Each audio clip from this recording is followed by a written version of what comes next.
Commissioner Gordon, Bane has escaped.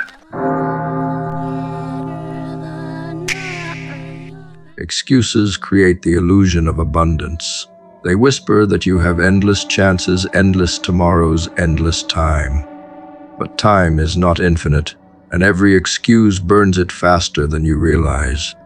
Your brain already drowns in information, processing 11 million bits every second while your conscious mind only holds 40. Those 40 determine the direction of your life. When excuses rule them, they scatter. They chase distractions, doubts, and fears. They become wasted slots filled with noise instead of focus. Effort is the only way to discipline those 40, to make them obey your will, to bend chaos into order. Every time you choose effort, you reclaim what excuses would have stolen. Every time you choose excuses, you let life slip through your fingers unnoticed. Conscious focus is rare, fragile, and powerful. Out of millions of signals flooding your brain, you get 40 chances each second to choose. That is not much. That is a razor-thin margin that separates progress from stagnation. Excuses outsource those choices to comfort, to habit, to weakness. Effort seizes them and forces them into alignment with your goals. You cannot control the millions of signals, but you can control the 40. Those who master their 40 carve their names into history. Those who surrender them to excuses disappear into mediocrity. The mind is a battlefield, and the number of weapons you can actually wield is far fewer than you think. Every excuse you give yourself occupies space that effort could have used. It takes one of the 40 and squanders it. Excuses multiply fast. They eat focus until nothing remains but fragments. You may feel like you are making choices, but in reality you are surrendering your choices to excuses. Effort is ruthless. It does not share space with excuses. When you commit to effort, you lock those 40 into alignment with one mission. You stop scattering your consciousness across noise and start pouring it into something that matters. That is how you bend time, not by adding hours, but by making the few choices you do control count. Excuses promise relief, but relief is short-lived. Time continues moving, and each second spent surrendering your 40 is gone forever. The worst part is that you rarely feel the cost in the moment. You tell yourself you will try later, that you will focus when the conditions are right, but the brain does not store empty effort. It only stores action. Every excuse is erased into nothing. Every effort is carved into progress. That is why years slip by while people cling to excuses. They keep outsourcing their 40, assuming there will always be more until suddenly there are not. Effort transforms the 40 into a weapon. Every ounce of focus becomes a blade that cuts through resistance. When you choose effort, the 40 amplify each other. They stop scattering into fear and combine into fire. That fire produces movement. That movement produces results. The brain may only give you 40 conscious slots, but if they are aligned, they can change the trajectory of your life. Excuses never align. They fragment. They dilute.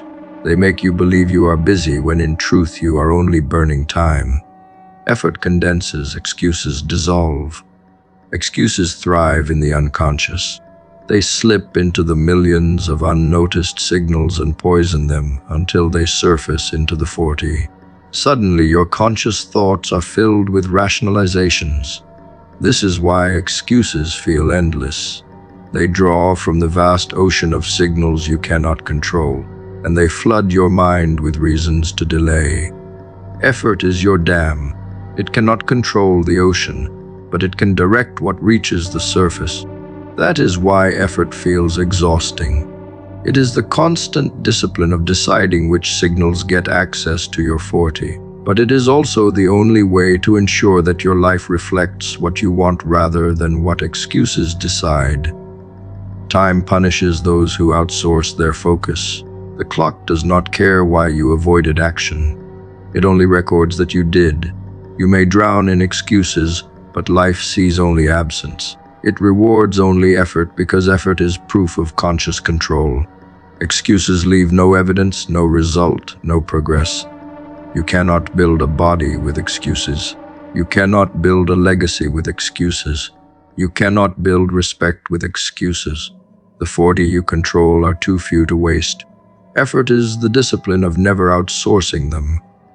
The greatest tragedy is that people do not realize how few conscious choices they truly have. They assume life is endless because the unconscious feeds them so many signals.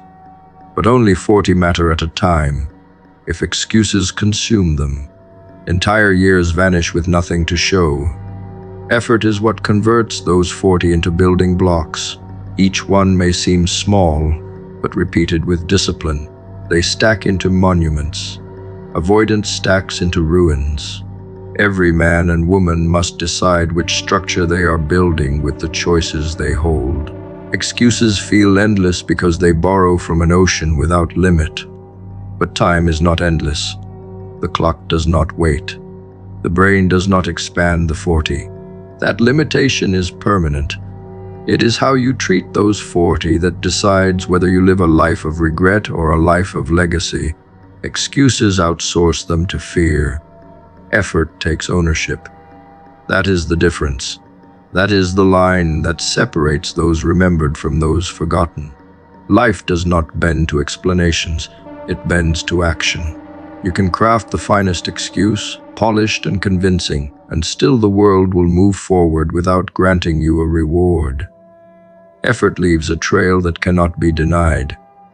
Excuses vanish as soon as they leave your lips.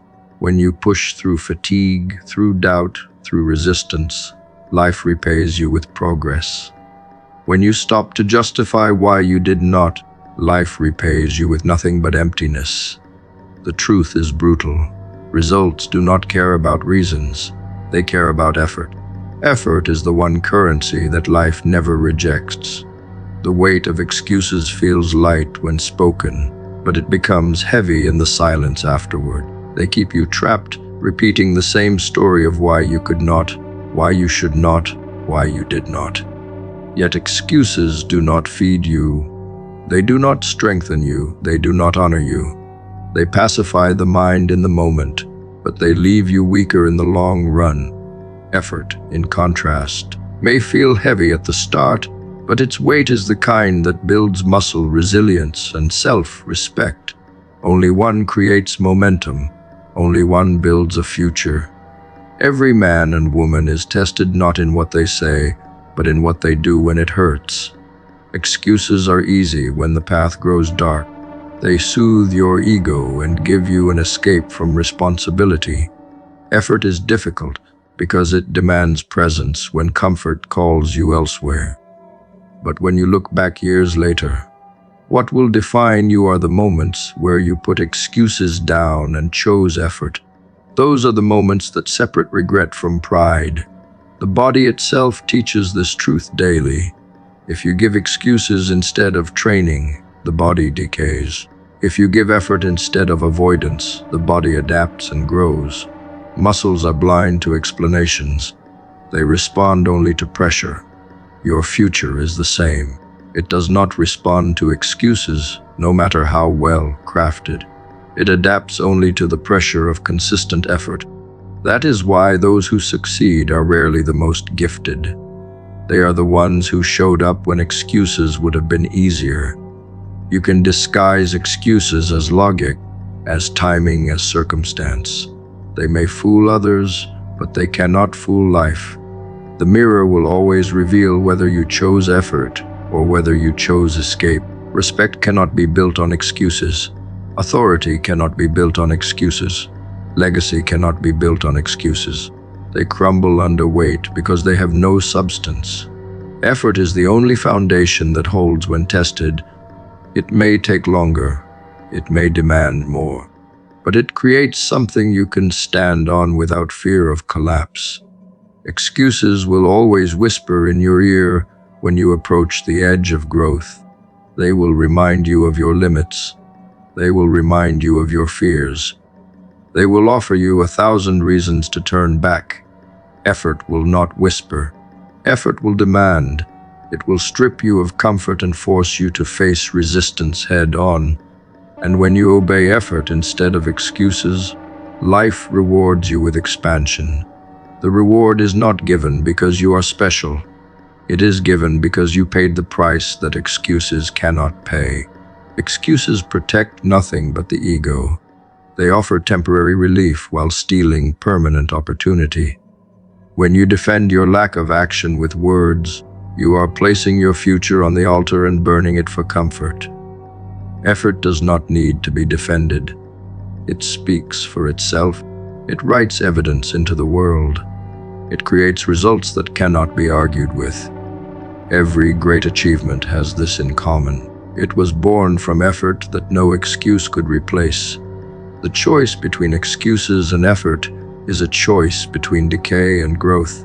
Excuses let you stand still while life moves forward without you. Effort moves you forward while others stand still. Over time, the gap becomes undeniable.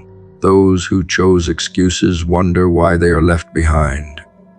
Those who chose effort understand, because they were the ones building while the others were explaining. The distance created by daily effort compounds until the difference looks like fate, though it was never fate. It was the absence or presence of effort. Life respects only what you earn. You cannot speak your way into mastery. You cannot argue your way into resilience. You cannot rationalize your way into greatness. Every step forward must be purchased through effort.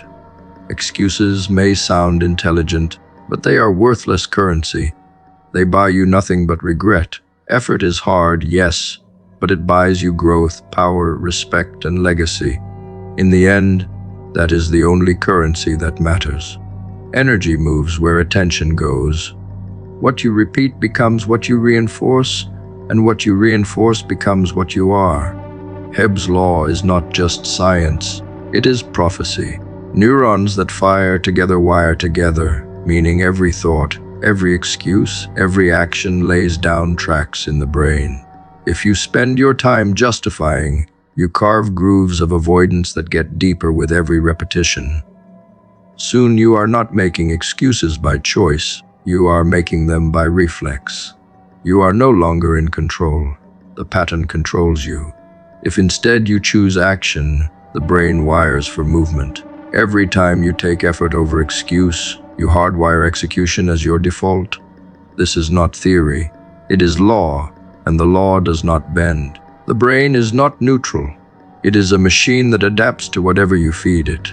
Justifications feed weakness. Actions feed growth.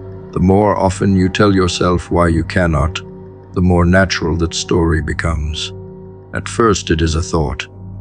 Over time it becomes a belief. Eventually it becomes identity. You do not just make excuses, you become an excuse. The reverse is also true.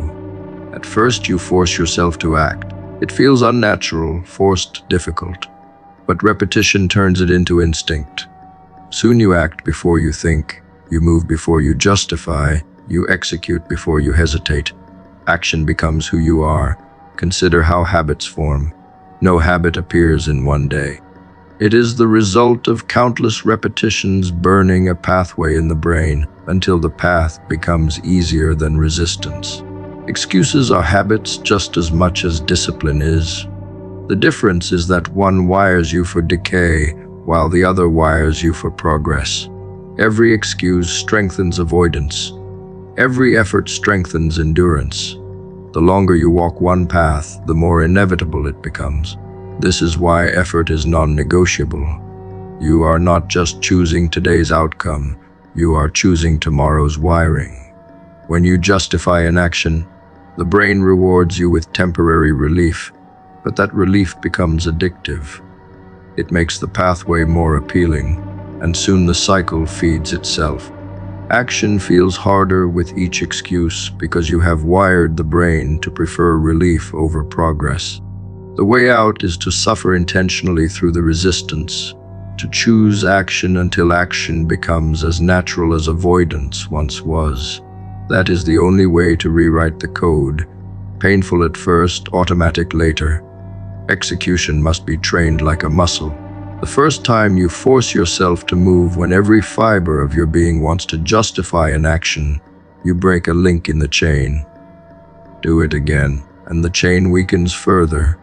With repetition, you snap it completely, and the brain rewires to expect action, not excuses. You stop negotiating with yourself. You stop rehearsing reasons. You build the reflex to do.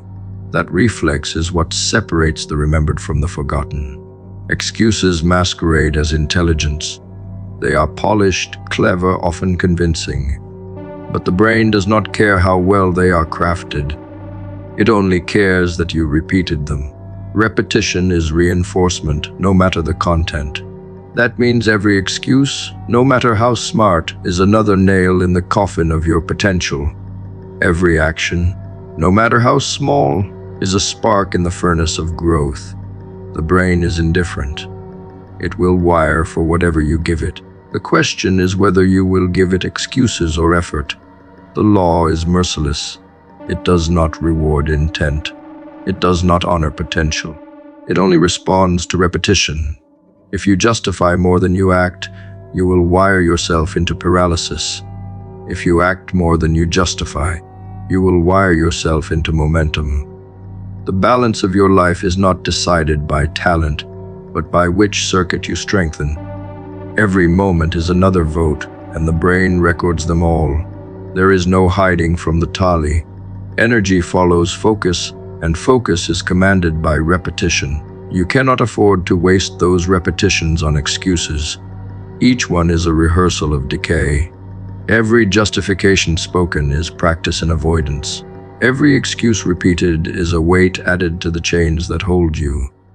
Conversely, every act of effort is practice in liberation. Every move taken is a rehearsal of power. Every execution is a vote for freedom. You decide what you rehearse.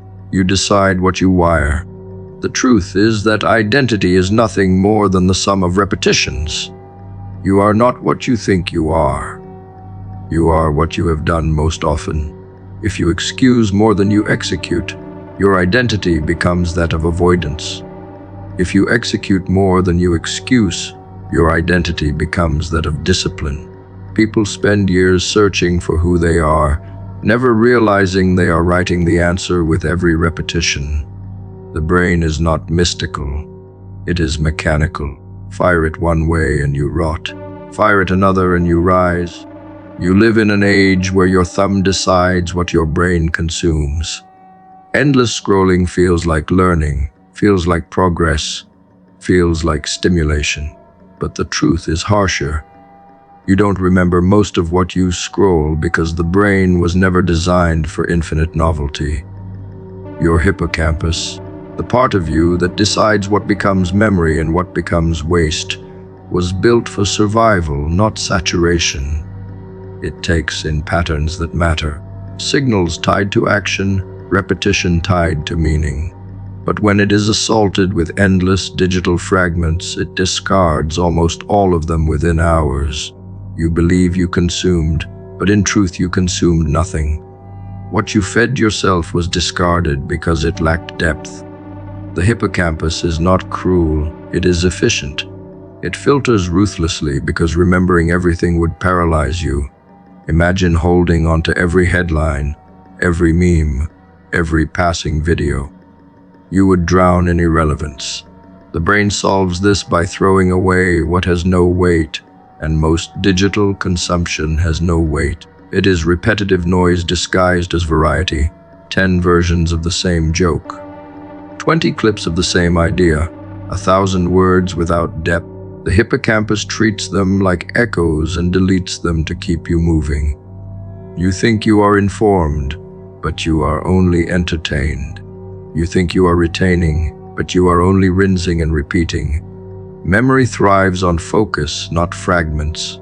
When you study deeply, when you wrestle with a single idea, when you immerse yourself in one pursuit, the brain assigns it value.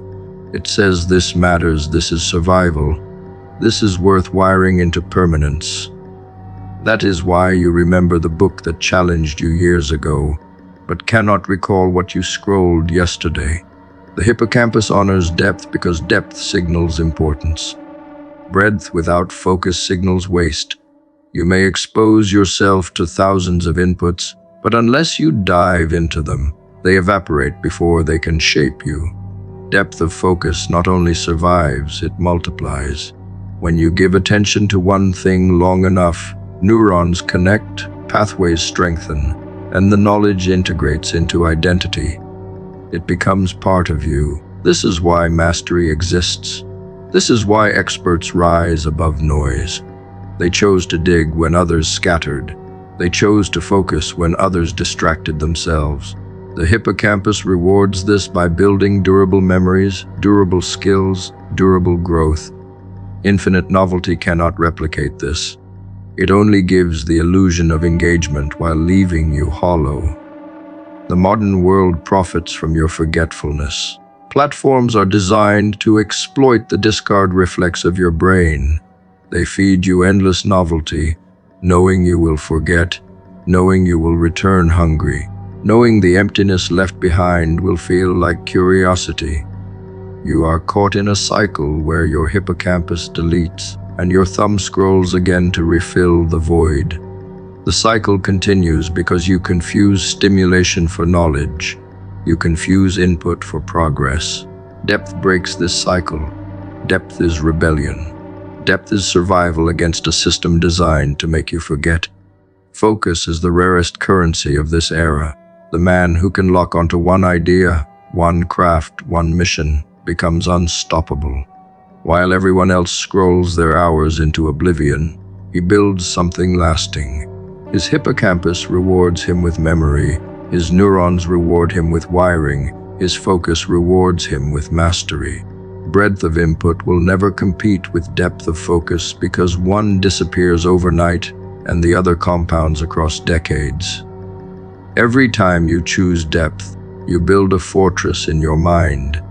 Every time you choose breadth, you build sand castles that wash away before morning. The tragedy is that many know this yet remain slaves to the scroll. They feel the emptiness, they feel the forgetfulness, they feel the decay of their attention. Why? Because novelty seduces. Novelty whispers that variety is richness, when in truth it is only distraction in disguise. Richness is depth. Richness is the power to sit with one thought until it yields its gold.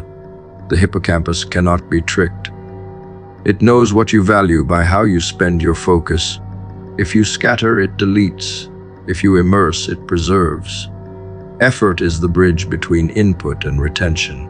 You cannot passively scroll your way into growth. You must actively struggle with information, test it, apply it, live it.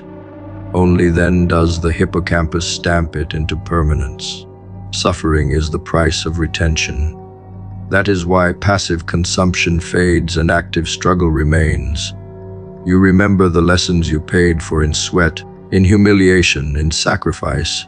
You forget the lessons handed to you without effort. This is not unfair. This is design. The brain rewards cost because cost signals value. The difference between the remembered and the forgotten is not intelligence. It is focus. The man who masters is not necessarily brighter. He simply gave his hippocampus fewer excuses to discard. He chose depth where others chose breadth. He chose immersion where others chose novelty. And because of that, his neurons wired, his identity shifted, his life expanded. Those who scatter in endless novelty remain the same, because their brain refuses to honor noise. Depth was always the multiplier. Creativity does not bloom in noise.